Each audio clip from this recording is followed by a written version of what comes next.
Awesome. Hi, I'm Natalie McCarter, the Senior Associate Director of Graduate Recruitment here at the George Washington University within the Columbian College of Arts and Sciences. And I really want to welcome you to today's session about our Master's in Sociology and our Master's in Criminology programs here at the George Washington University. But before we begin, let me tell you a little bit about GW. The George Washington University is located in the heart of Washington, D.C. And as the largest institution of higher education in the US Capitol, GW welcomes 11,000 undergraduate students and about 14,000 graduate students from more than 130 countries, creating a vibrant and global community. Our main campus is just 4 blocks from the White House and close to world renowned government agencies, nonprofit, and private sector organizations, giving students unparalleled opportunities for internships, research, and career advancement. Within GW, the Columbian College of Arts and Sciences is the largest academic unit. We're home to 5,000 undergraduate students and 2,000 graduate students, more than 90 graduate programs, and nearly 500 full time faculty dedicated to collaboration, critical thinking, and applied learning. With an average of 20 million in annual research funding, CCAS students and faculty advance innovation and tackle real-world challenges. Now I'm pleased to turn it over to Dr. Matthew Kafafian to tell you more about the sociology and criminology programs here at GW. Awesome. Thank you, Natalie, for introducing us and kicking it off. All right. So I'm Matt Kafafian. I'm the Director of Graduate Studies and an Assistant Professor in this Department of Sociology. And as was highlighted, while we're just a Department of Sociology, we house two graduate programs, the Master's in Sociology and Master's in Criminology. And our programs are meant to provide students with a strong foundation in research methods, theory, and a variety of substantive topics. So we have faculty who do research on gender, international research, and we'll kind of go through this when we talk about the specific faculty, inequality, immigration, health, and so we'll talk about that. And as a result, since our coursework is centered on, providing students with a strong foundation in research and theory, we provide excellent training in writing and independent research. One strong suit of both of our programs is we have small classes. The classes typically max out at 15 students, but oftentimes fall below that. So you get a lot of kind of, uh, small kind of ratios of students to faculty, which is not always the case, particularly with master's programs. We have a bunch of devoted faculty, about 10 full-time faculty, and then we also kind of have faculty who are visiting professors and things like that. And importantly, our grad students have strong cohorts and relationships. They have a lot of fun. We do a lot of pro seminars and things like that.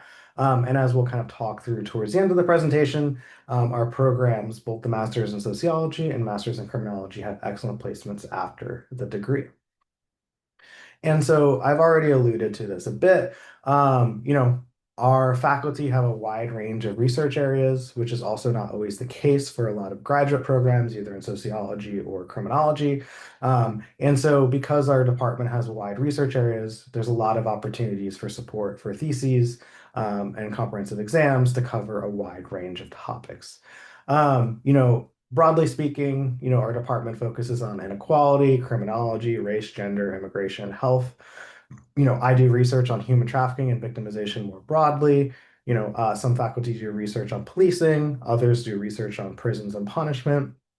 We have faculty who do research on unsafe labor, the role of health within communities, and so on and so forth. And so, as you can see, we have quite a broad range of expertise within our department, which provides excellent opportunities for, research and mentorship, but also opportunities for a bunch of different courses that can be taken.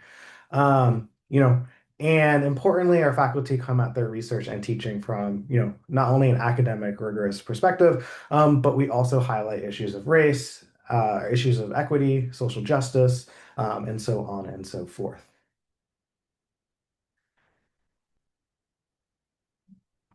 And so, as highlighted, right, we have a master's in sociology and a master's in criminology. And so, master's in sociology, here's kind of the broad set of core requirements. So all students who come through the Master's of Sociology program, they need to take research methods, quantitative methods, and qualitative methods courses. They also need to take classical and contemporary sociological theory courses, so two theory courses. Students are able to take up to five substantive electives. And so, some electives that we have offered and offered frequently are classes related to housing and homelessness, race relations, race and urban development, urban sociology, gender welfare and poverty, punishment, prisons and power, race and crime, organized crime, etc. And so we offer quite a broad range of different electives that students can take. And this is reflective of kind of the broad range of expertise that our faculty have within our department. And then lastly, our Master's of Sociology only has a thesis option. And so this thesis option is set up such that you have two independent studies with your thesis director your last 2 semesters in the master's program. So the master's program are generally 2 years or 4 semesters. And so, at the end of your first year in the spring, you usually identify a thesis area. Excuse me, sorry. Little under the weather this weekend. Um, and you choose your thesis director and then a reader. And then in your second year, you kind of hit the ground running, doing your independent research on your thesis, writing your thesis, etc. Um, in addition to the Masters of Sociology, we also have a Master's in Criminology. And so we have two tracks. We have a thesis track and we have a comprehensive exam track. So I would say most of our students choose a thesis track. And so those who choose a thesis track, students similarly to the Master Sociology program take a research methods course, a quantitative research methods course, and a qualitative research methods course. So three methods courses. Um, What's different is students choose either classical or contemporary sociological theory, and then tailored to criminology, students take 3 classes related to criminology. So criminological theory, which I usually teach, deviance and control, and criminal law. And then students take 3 substantive electives. As I've already highlighted some of these, so these can be punishment, prisons and power, race and crime, organized crime, gender and criminal justice system, policing, etc. And then just like the Masters of Sociology, students take 2 independent studies with their thesis director their last 2 semesters in the program, where they work on their research and writing their thesis. Our master's in criminology also has a comprehensive exam track. And so the kind of course requirements are slightly different. So the comprehensive exam track is 2 additional electives, which take place for the credits of the thesis, but otherwise exactly the same. So 3 methods classes, a general research methods class, quantitative methods class, and a qualitative methods class, a classical or contemporary sociological theory, criminology, deviance and control, and criminal law. Again, 5 substantive electives. And then in your last semester, students can elect to take, a comprehensive exam, which are essentially take-home essays based off of 2 electives of your choosing, right? So if you're substantively interested in policing and you took the policing elective, one of your 2 kind of essays related to your comprehensive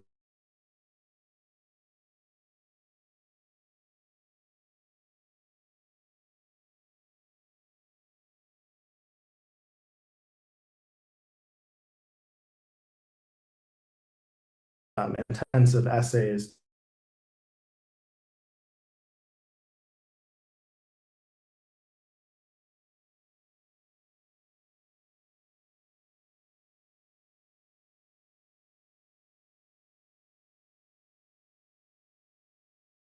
uh, 9 credits per semester for 4 semesters over 2 years.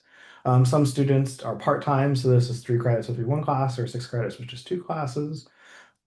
And so, these students who are part-time might be working full-time while going to school, things like that.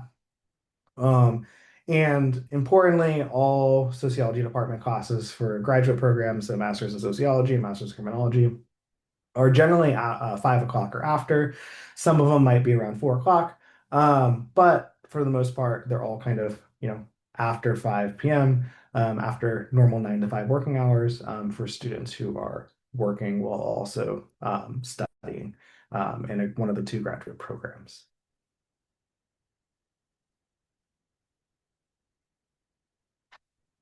Um, Beyond kind of an overview of just kind of the program, I wanted to provide some overview of application requirements. And so, undergraduate degree transcripts are required in your application for international students. There's a variety of language proficiency tests you can take for English, and these are all the scores. I recommend clicking the link in the slides to get more information related to that. For our application, GRE is not required, it is optional. In addition to kind of those other requirements, you have a statement of purpose. And so I want to kind of highlight what's important in this statement of purpose, right? We receive a lot of different applications.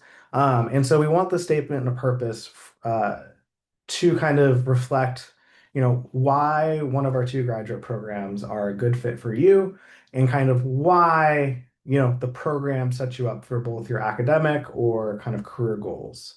A lot of students kind of write a personal story, but we want you to kind of write how does the program, fit within kind of your personal, professional, and, academic goals, right?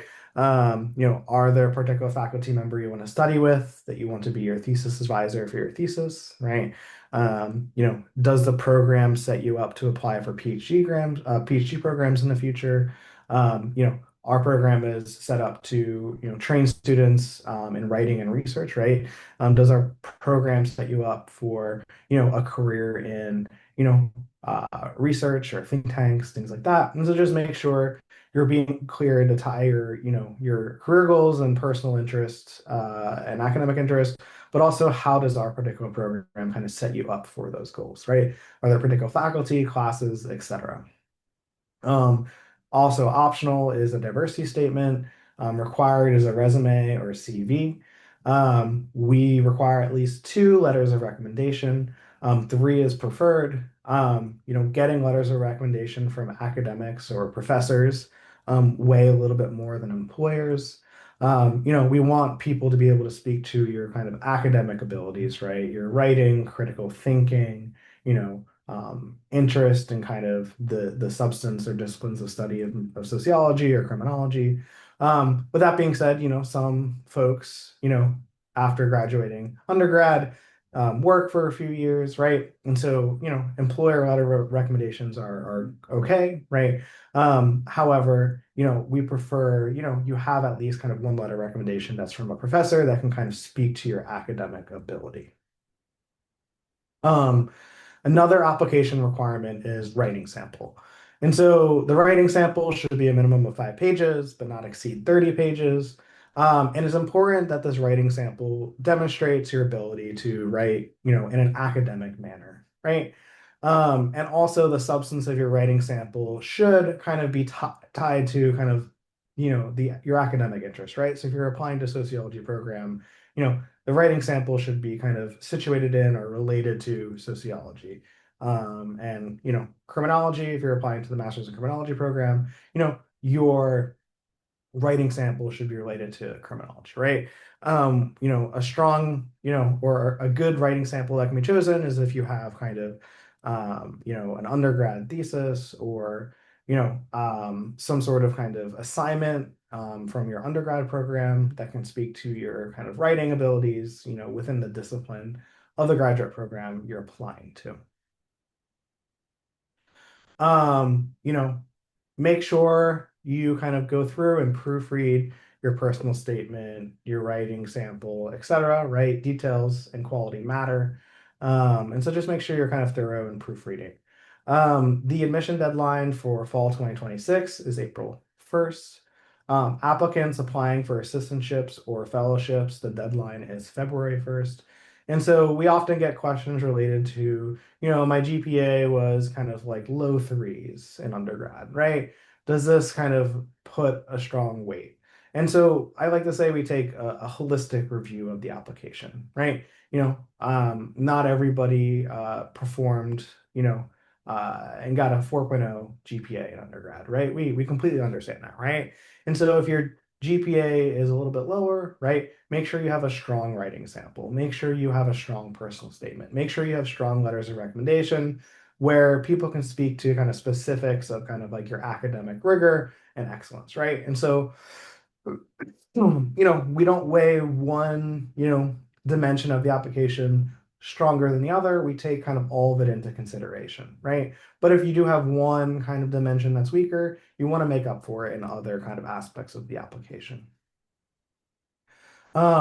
For the academic year of 2025, 2026, so the academic year we're in right now, tuition is $2,091 per credit, which comes out to about a little less than $38,000 per year for 18 credits. So, three classes per semester, which is a full-time student.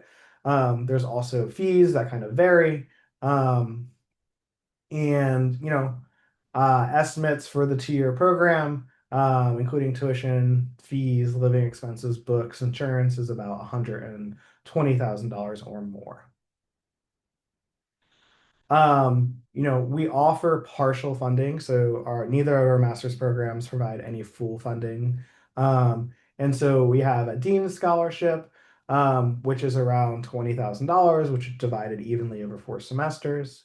We also have, a minority serving institution funding as well for folks who come from undergrad institutions that are considered minority serving. And again, no full funding available, in addition to kind of tuition kind of stipends or awards, like the Dean's Award. Um, we offer graduate instructional assistantships. And so, every semester we have about 20 or 25 undergrad classes in their department that get a graduate instructional assistant assigned. And so, generally speaking, in this role, you serve as a graduate teaching assistant. And so you assist the faculty member with their course. This could be grading, helping developing assignments, being in class every class period and kind of facilitating the class. Maybe you might be helping with developing exams or assignments, things like that. The different kind of responsibilities vary from faculty member to faculty member and class to class. If you're a GIA for a stats course, there's a lab associated with the stats course. And so generally speaking, the graduate instructional assistant will lead the lab each week related to that stats course. And so, importantly, the GIA role does not come with tuition funding. It is $5,150 per semester, which pays for up to 20 hours a week of your work. And so, and for international students, I recommend going online, looking at the CCAS website for kind of the, requirements, etc. Um, and so that's kind of broadly speaking, kind of the funding opportunities. But again, we don't offer any full funding. We offer kind of partial funding through tuition stipends or graduate assistantships, which kind of pay you a salary each month of the academic semester for your work of 20 hours per week. Generally speaking, assisting with courses within the undergrad Department of Sociology. As you all might be wondering, kind of like what are the outcomes of this program, right? Many of our graduates kind of achieve kind of 3 main paths. We have a lot of graduate students who go into policy research, government, nonprofits, and for-profits. We also have a lot of students who go into policy advocacy within government, nonprofits, or for-profits, right? And then we have a good amount of students who also go on to PhD programs and law school. And so, the placements range, right? Some recent placements I'll highlight, someone became an investigative analyst within Manhattan DA. We also have a data analyst within the Department of Justice, Money Laundering and Asset Recovery. Other alumni are working on PhDs at Boston College, UC Davis, Chicago School of Professional Psychology. And many of our older alumni, right? So these are alumni who graduated 10, 15 years ago, are in top positions in advocacy, nonprofit, etc. And so we have a lot of great placement within research, within policy, and students kind of going on to PhD programs and law school. And so that's kind of a broad overview of the graduate programs, both the Master of Sociology and the Masters of Criminology. The best person to contact is me. You can email me at gradsoc@gw.edu. We look forward to answering your questions and helping you with your application. Thank you very much. And I'll kind of just leave the slide up with my email so that you can kind of take notes of that. That's perfect. Thank you so much, Dr. Kafafian. And at this time, I'd like to invite your questions. You can submit them through the Q&A box, and we will address them as they come in. We've already answered a few questions during the presentation, but this is definitely your time to ask those questions. I do have one question already in the Q&A, and it goes, the website only mentions two professors that focus on criminal justice and criminology. Would you say that this program has less faculty guidance than other criminology programs? It's a great question. So there's three. So there's myself. I have a PhD in criminology and criminal justice from Northeastern University. We have Professor Carlos Bustamante, who does research on policing. And then we have Professor Fran Butman, who does research on prisons and incarceration. And so we have three faculty members. We also have faculty members that kind of, blur the line between sociology and criminology, right? So if you look at kind of research that's been published, right, professors like Professor Hiromi Shizawa has published research related to like crime and immigration, right? Um, Professor Antoine Jones has also published with Hiromi and Fran Butman related to issues of health and criminal justice system, right? And so while we only have three faculty members who are kind of traditionally trained in criminology, we have faculty members who kind of do research that are cross-disciplinary between sociology and criminology. We also have who are chair, Dr. Ivy Ken. She does research on labor exploitation, unsafe labor. And so while some of these faculty members might be trained in more kind of traditional sociology, I would say about two-thirds of the faculty do research that kind of intersect with criminology and publish with the faculty who do research primarily on criminology and criminal justice. Thank you. Next question is, where can I find the faculty members' information? I can put the link into the chat for that one.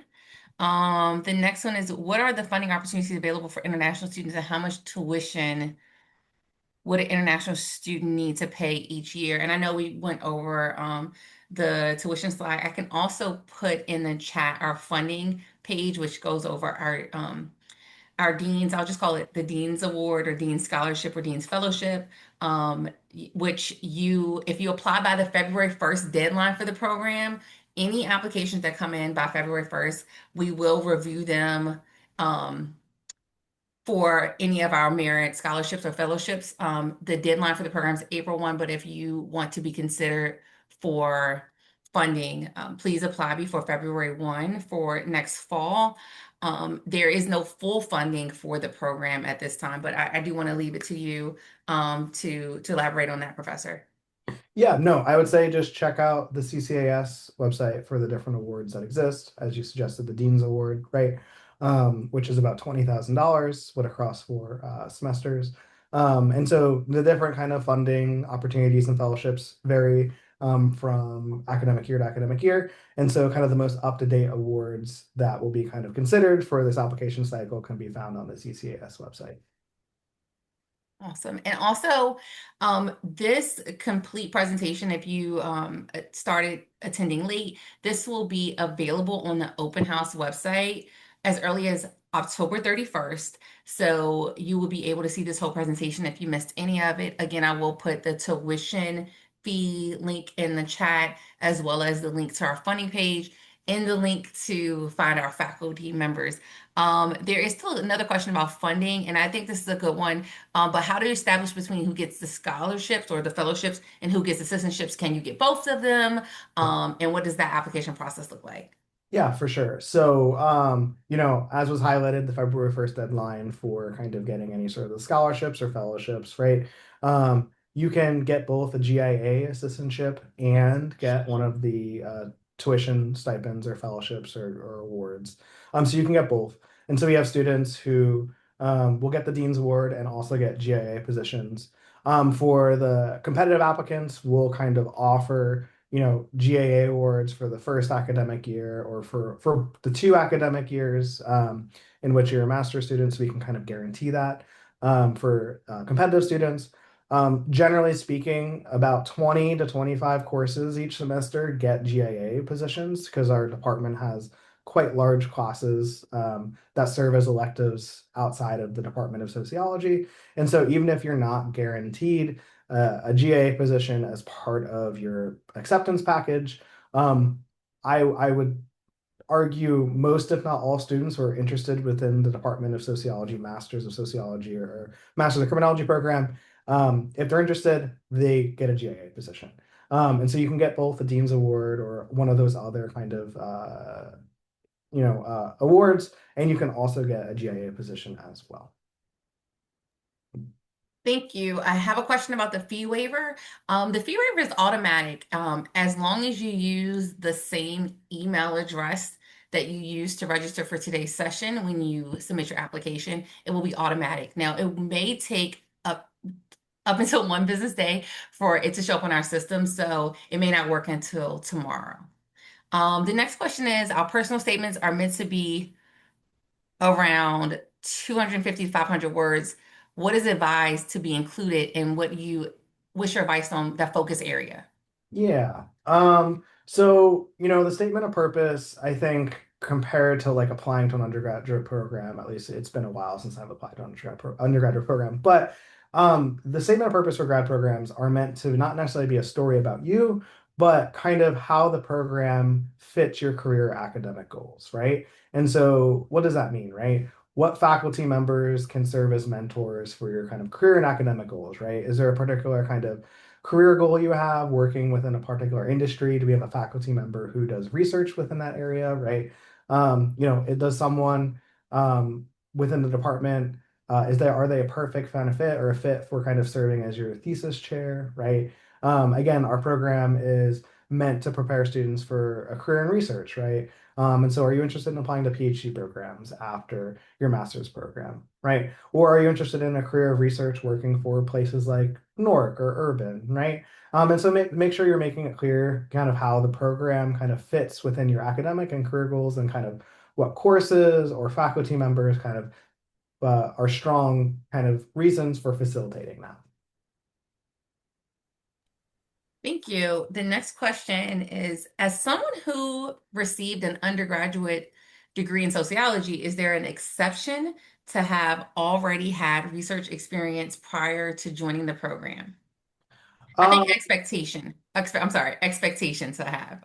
Yeah. Yeah, no, there's no expectation to have any sort of previous experience in research, right? As I highlighted, for both the Masters of Sociology or Masters of Criminology, right? Um, you take 3 research methods classes, right? I know in my master's program, I think we took 1. And so, we provide a lot of training for research methods.